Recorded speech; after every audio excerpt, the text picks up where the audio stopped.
Bonjour à tous, Ria Al-Chahinez, enseignante-chercheuse à l'Université Mouloud Mamri de Tizi Ouzou. Dans cette vidéo, nous allons aborder le chapitre de la classification des éléments du tableau périodique, à savoir que le tableau périodique appelé communément le tableau de Mendeleïev, qui a été créé en 1869 par le chimiste russe Dmitri Mendeleïev. Ce tableau regroupe tous les éléments chimiques connus, classés en fonction de leur numéro atomique Z. Les éléments chimiques sont classés par ordre croissant de leur numéro atomique, en ligne et en colonne, en fonction de la structure électronique de leur état fondamental également. Ils comportent donc 7 lignes, appelées périodes, et 18 colonnes, appelées groupes. Comme cité précédemment, la classification des éléments s'établit selon la configuration électronique de chacun. Alors, comment peut-on retenir la règle de remplissage des orbitales atomiques?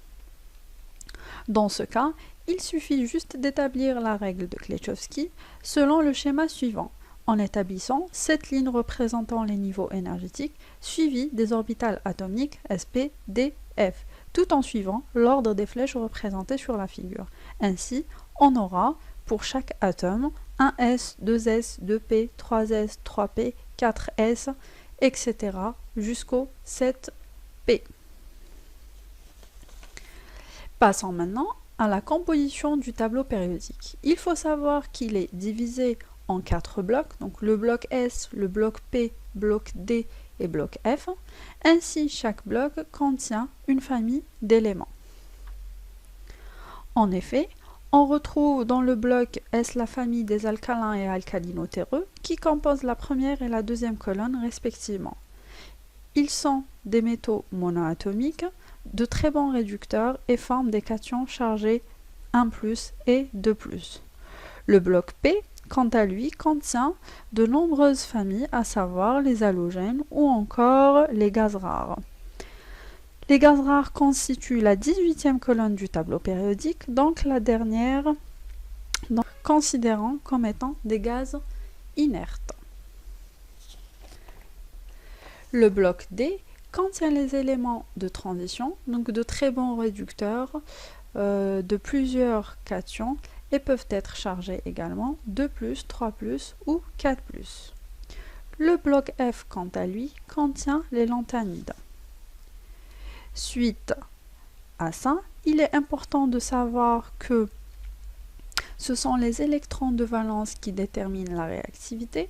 Donc, pour les électrons de valence, c'est les électrons contenant ou bien qui se trouvent sur la dernière couche de chaque atome. Dans une même famille, le nombre d'électrons de valence est le même. Les éléments d'une même période ont également le même nombre de couches. Quelles sont donc les propriétés des éléments du tableau périodique? On a le rayon atomique. Donc le rayon atomique évolue de droite à gauche et de haut en bas. Donc plus l'électron, plus le nombre Z diminue, plus le rayon atomique augmente. Quant à l'énergie d'ionisation, elle évolue dans le sens inverse, donc de gauche à droite. Donc de gauche à droite et de bas en haut.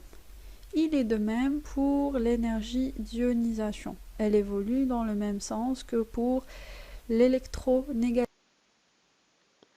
Ainsi, on arrive à l'issue de ce chapitre. J'espère que ce chapitre ou cette vidéo vous aura plu et je vous dis à très bientôt pour d'autres vidéos.